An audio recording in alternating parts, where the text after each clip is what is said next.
Welcome to ThinkTech on OC16, Hawaii's weekly newscast on things that matter to tech and to Hawaii. I'm Elise Anderson. And I'm Kaui Lucas. In our show this time, we'll cover the Pacific Telecommunications Council, PTC, an annual telecom conference that takes place in Hawaii.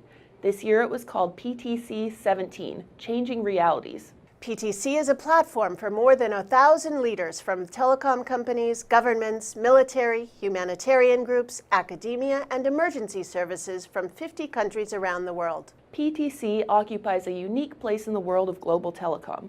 An international nonprofit, non-governmental membership organization, PTC is the leading international organization for telecom information and telecom technology professionals in the Asia-Pacific region and beyond.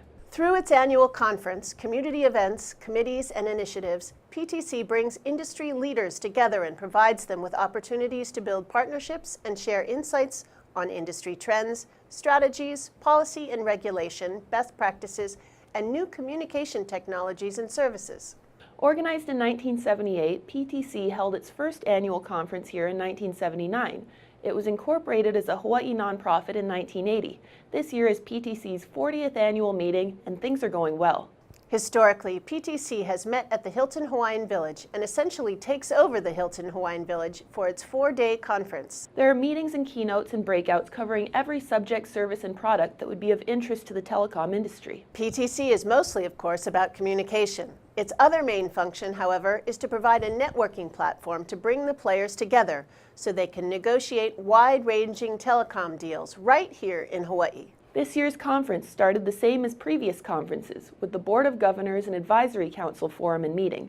This was followed by networking and a PTC members soiree. Sunday was the kickoff for the conference, and it had a number of workshops, roundtables, and industry briefings. There were several discussions about submarine cables, and that was the topic for that day's luncheon. Monday started with a 5K charity run and walk that gave the participants a chance to get outside and enjoy the environment that hosts the PTC annually. Keynote speakers covered topics ranging from 5G to data center dynamics to satellite connectivity. Topical sessions continued the discussion from Sunday's workshops and roundtables. Tuesday featured keynote speakers on mobile data, IoT, or the Internet of Things, and global networks. The sessions and roundtables continued on the topics discussed on Monday. The conference ended on Wednesday with topical sessions and keynotes that covered security, the cloud, and how IoT will impact the mobile market.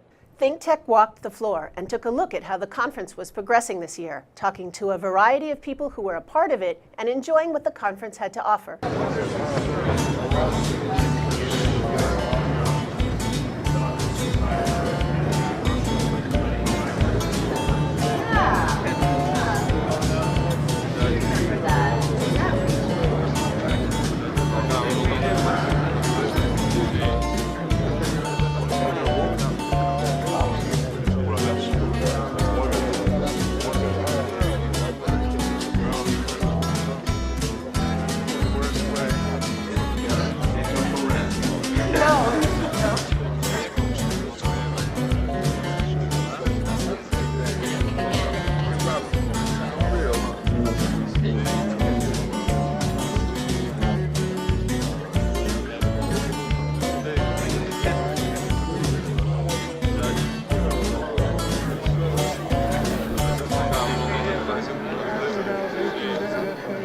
There were a number of international companies and participants. We spoke to several of them to find out more about what they were doing and why they attended the conference. I'm here because we are a sponsor of PTC, O3B satellites, O3B networks. So we provide satellite communications for about 90% of the Pacific nations. So I work for MetaSwitch. We're a software vendor for networks, voice networks, and I'm here to meet people, find out what's going on in the industry, keep up to date with everything that's changing, and have fun. Tomorrow we have a session to talk about modular cable landing stations and modular data center, so that to kind of tell the market that there is a way to rapidly deploy infrastructure. We attended an event almost last 10 years and have a meeting tables because quite important for us to have exchange information with other guys who are active in the region. I'm going to present my research on Tuesday, the day after tomorrow, and I'm very excited to that. And my research is about the effect of attachment of smartphone application on consumers' quality of life. So my research area is a little bit different from most of the attendees. We heard this is a big event and it's very famous, so we come here. This is where everyone in the industry is everyone's here. So we look forward to meeting up with a lot of different people from within the industry, and also to learn what are the new trends that are available in the industry right now. We're a Brazilian manufacturer, so it's relatively new in the subsea space. The program started in 2014, and our biggest project right now is working with Google for the junior subsea system between Rio and São Paulo. And so we're here at the conference to expand our footprint into the Pacific Basin and look at some of the subsea builds that are happening in the Atlantic region as well. I want to learn some industry trend in our business, so it may be useful for our company and for ourselves. I was here last year. It was a good cross section of various industries. It was interesting. Had a panel last year, again another panel this year. My entire group come from New York. This is our 18th and 19th year at PTC, and we're here this year for something very special. PTC will be 40 next year, so we kind of are taking the next step to the next PTC. We also had a chance to hear from some of the other attendees on the status of the industry and what we can look forward to. Yeah, we have good interconnectivity with the igloos, and our dog teams, we quit using those a while ago. No, we do. We have a lot of networks being built up there daily and yearly. We've done, my company personally, I think 230 miles in the last year alone. It's a growing market, and we're all on a big learning curve right now from where we've been to where we've come. So we're really interested in the subsea market. That's something we might attempt to get into later on. Our technologies are probably a little bit slower. We're in the critical infrastructure, the power, the cooling, backup power, that kind of thing. So it's a little bit slower of a transition than some of the optical equipment and IT equipment. But we're designing our facilities for 10, 15, 20-year life cycles. In reality is sometimes they don't necessarily last that long from a technology change perspective. This is one of the industry that keeps you on your toes. There's something changing every day. Every deal, every merger, every M&A kind of means something to the industry, so it never is still. And this really actually is what makes it so exciting. There's lots of people out there that are setting the pace. All of our friends at the OTTs and the Skypes and the WhatsApps, and they're the benchmark for where we've got to be at. I FaceTime my kids every day, and I WhatsApp all my mates. I'm not using AT&T. I'm not using my Vodafone. I'm not using my phone. Yeah, exactly.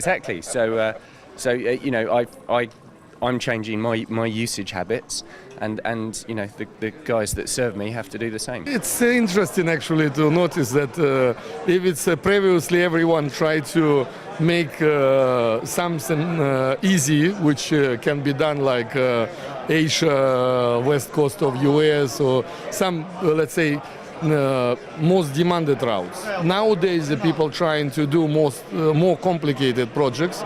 For instance, we was today discussing the capacity which would be ready in a couple of years from Djibouti, from Africa, back to Australia, targeting low latency from this never connected continents. Yeah, it is not so easy now to make money unless you have something quite unique. Our new cable coming up online will be the CX2 cable, which is the first cable linking Singapore directly to the United States, the west coast of the US. Maybe not. It'll be an express cable. Yeah.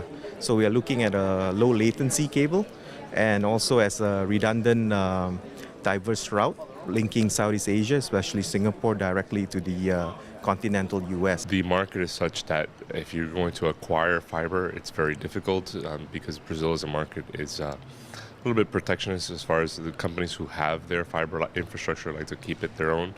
And so if you're coming with a clean slate, it's a lot easier to do it submarine rather than terrestrially. The market is very competitive, so I think it's growing, but sort of replaced by internet. Brazil is one of the countries in Latin America that we are looking for definitely because they have a huge demand.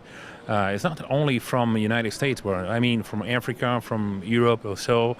Basically our engineer teams, they are looking for having a network in Brazil and a partners also. So very good to know if there are Brazilian companies over here attending the meeting. 3 program participants sat down with us and spoke about why they were there, gave insight on their area of expertise, and talked about PTC and Hawaii in general. The first was Mike Rieger of TE SubCom, who spoke on submarine cables. I'm speaking about undersea cables around the world, talking about build versus buy methodologies, and on a panel at lunch hosted by Ed McCormick from Siena and a variety of dignitaries from major internet content providers and carriers and myself. I think that the opportunity here exists to advance deals. So from our perspective, they're sharing information, but because of the people who are here that are attending the show, you get the opportunity to advance projects. So this is one major event in the annual cycle that people like myself who build undersea systems and people who own undersea systems come together to advance a project's discussion and its development to the phase where it eventually gets signed. Sometimes we sign things here,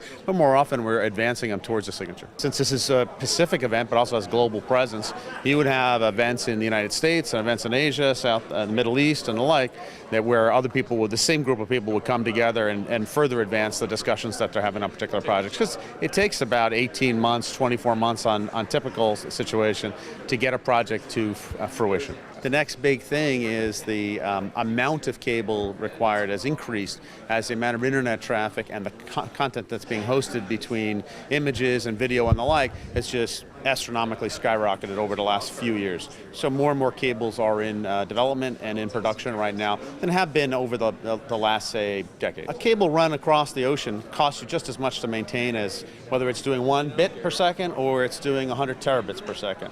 And now we're in the potential for delivering hundreds of terabits per second. And so what people are looking for, our customers, are looking for the lowest cost per bit for the installation of it. Because that then, the total cost of ownership gets reduced because they're transmitting more over it. So yes, exactly that. That then drives complexities. How do you power the electronics that you needed to do that? How do you maintain those electronics that you needed to do that? And so it creates this ever-building series of complications. But just the same, it's about getting more bits through the cable so the cost per bits are more viable. It's a matter of the topology of what people want from Hawaii. The technology did not exist in the past that you could bypass Hawaii and go straight to the continent, as you know, and so they stopped here. And the same is placed with other island locations, and even Singapore and other locations where it was a hub of convenience, people came together and it made sense to provide an interconnect. So I think in that regard, if you end up building pairwise cables ad nauseum, you lose the inability to efficiently interconnect. So Hawaii's biggest argument can be it's a safe place, it's a regulated place, and it's an economically safe place to provide the interconnects that you may need to leverage other cables that are going other places and therefore give your network one more degree of flexibility. The second was Brandie Nonnecke of UC Berkeley, who spoke on telehealth policy. I'm a scholar. I study telecommunications policy, especially development in developing countries.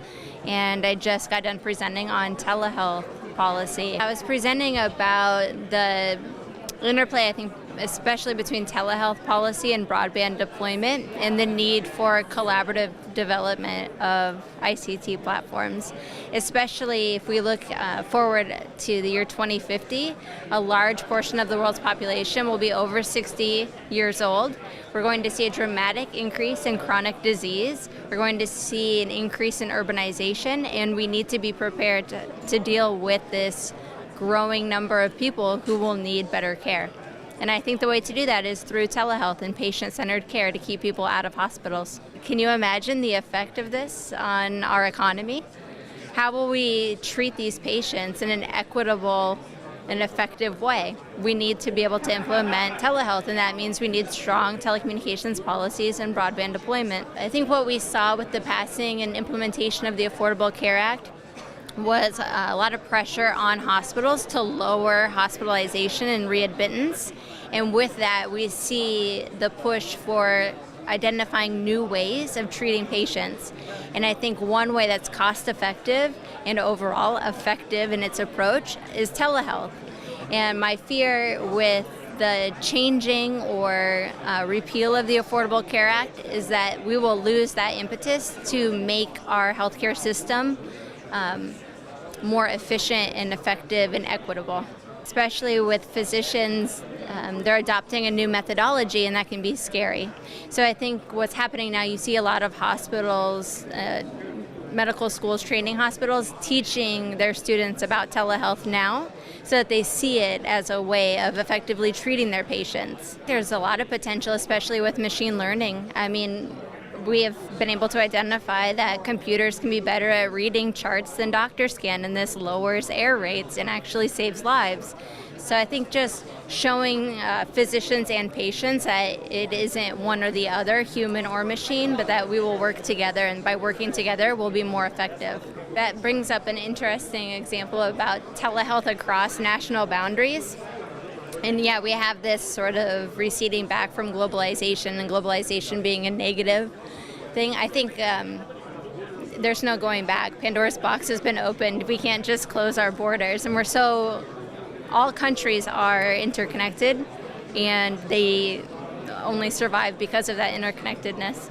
The final speaker was Pat Lantheir of Carnegie Mellon University and Rivera Lantheir and Associates, who chaired the Emergency Communications Workshop. We just finished our session, and we had people from the United Nations there, from O3B, satellite company, from Barrett Communications, and from NOAA here in Hawaii.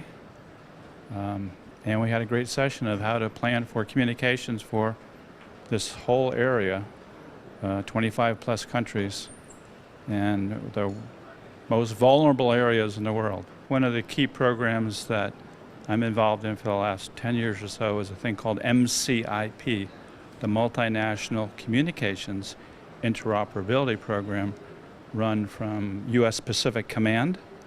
So we use drones and demonstrated drones for use in humanitarian assistance, disaster relief in many countries. And we will also work with the University of Hawaii and Carnegie Mellon University, which is where I'm associated with in Silicon Valley, MIT, and other universities in Asia Pacific to showcase new technologies such as drones. They're extremely helpful in getting we call situational awareness. There's a correlation between the response to a disaster and how that impacts the economies of these regions, particularly around communications. So, for example, we're talking with O3B, the satellite company, about absolutely transformative technology. We're talking, it's like fiber in the sky. So you think of the capacities that a fiber operation gives. So that's what O3B is delivering, and new satellites didn't exist 5 years ago. It's pretty revolutionary stuff. So, matter of fact, what Jack Deasy, who is the government relations guy for O3B, just presented was a book called 0 to 1. It's from Peter Thiel, who did PayPal, and he's invested in satellite companies and a little company called Facebook. He made some good bets. Okay, so his book is about the fact that think of a world and where you have ultimate bandwidth. Everybody has access to it, and that's the new world. It's not an old world of scarcity. I'll give you an example of the power of PTC. So when we first got here this morning early, we went and got some coffee. So here I am talking with Jack Deasy from O3B, and up comes another guy, start talking to him, find out he's deploying cellular communications capabilities in Australia for emergency services purposes. So I said, why don't you come to our session? So he came to our session, asked some relevant questions, added some good comments and so forth. So that's how PTC works. We're doing a big thing in Silicon Valley in March, in which there's going to be an announcement about a new formulation of how UN works for humanitarian assistance. And it's going to be focused on end users, not the groups, not the UN people and so forth. So what that means is communications with, like all of you. Everybody has a smartphone now, okay? So that's what it's all about, transformation. PTC is not just about the professionals that travel here to connect. It is also a platform for local non-industry people to get involved with telecommunications and to learn about what's happening. My job is to keep everything running in the background. If it plugs in and doesn't work, it's my fault. So I do all the wiring and setup of all of the kiosks and all of the technology that keeps PTC running behind the scenes. It's actually a wonderful experience. You get to meet a lot of people from a lot of different cultures, different places. They talk story, they ask you lots of questions, and you get a chance to direct them, help them out. And that's what PTC is about. It's helping people out, getting to know people, and having a great time. Today is pretty much the registration day and the start of the full-blown conference. So people are trickling in. They recruit students from University of Hawaii, and we help do filing. So right now, one of my duties is to count conference attendees. So for this session, I think submarine cable, I have to go in and count and see how many people are there in the beginning, middle, and end. And then that way they get a better grasp of which ones are popular, which ones they should bring back and change around. I'm actually the floor manager, one of the floor managers. We're working for PTC, but I have a job in Maui right now. Okay. Yeah. So this is just like a temporary. There's a lot of different booths and stuff too, so I think we get a chance to walk around, so I'm excited to see that. PTC is a Hawaii-centric conference. It was founded here and has had its annual conference here for all these years. It makes Hawaii a global center for telecom, and this helps us in many ways. Hawaii needs more conferences like PTC. PTC is very valuable for our visitor industry, for retail and local businesses, and of course for Hawaii's battered reputation as a place to do business. So let's work together to make sure that PTC continues and thrives. And let's do everything we can to build and support other global conferences in Hawaii. We want to be more than a tourist destination. We want to be a global tech, telecom, and business destination, and PTC can show us how.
And now let's take a look at our ThinkTech calendar of events going forward. There's so much happening in Hawaii. Sometimes things happen under the radar and we don't hear much about them, but ThinkTech will take you there. Remember, you can watch ThinkTech on OC16 several times every week to stay current on what's happening in government, industry, academia, and communities around the islands and the world. ThinkTech broadcasts its daily talk shows live on the internet from 11 a.m. to 5 p.m. on weekdays. Then we broadcast our earlier shows all night long and on the weekends. If you missed a show, or if you want to replay or share any of our shows, they're all archived on demand on thinktechhawaii.com and YouTube. The audio is on thinktechhawaii.com/radio. And good news, we are now posting podcasts of all our shows on iTunes. See our website for links. Visit thinktechhawaii.com for our weekly calendar and live stream and YouTube links, or sign up on our email list and get the daily docket of our upcoming shows. ThinkTech has a high-tech green screen First Amendment studio at Pioneer Plaza. If you want to join our live audience or participate in our shows, write to think@thinktechhawaii.com. Give us a thumbs up on YouTube or send us a tweet at ThinkTechHI. We'd like to know how you feel about the issues and events that affect our lives together in these islands. We want to stay in touch with you, and we'd like you to stay in touch with us. Let's think together.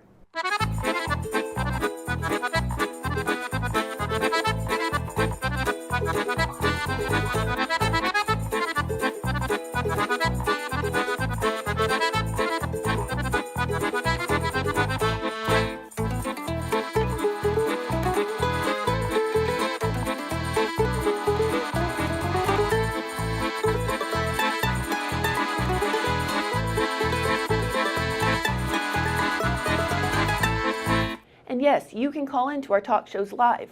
While you're watching any of our shows, you can call in to 415-871-2474 and pose a question or participate in the discussion. We'll be right back to wrap up this week's edition of ThinkTech, but first, we want to thank our underwriters.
Okay, Kaui, that wraps up this week's edition of ThinkTech.